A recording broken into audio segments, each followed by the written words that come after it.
He. Nevremden nevrisi olacak. Torununun çocuğu. Sadece ismi Abdülfettar olduğu için He. 4 senelik hapis cezasına çarptırılmış. Abi ziyaretini kesti bu yetildi. Çocuğu da sadece Bir dedemizi erkek. buraya ziyarete gelmiş ve hapse çarptırılmış. He. Yetildi. 7 senelik.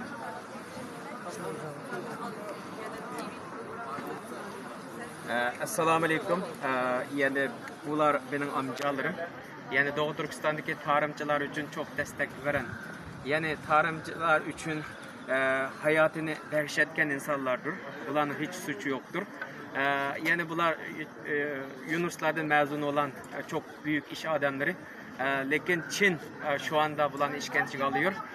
Yani soykırım yapıyorlar Uygurlar için. Yani Uygurlar için ne olur ses verin. Doğu Türkistan için ses verirseniz memnun kalacak.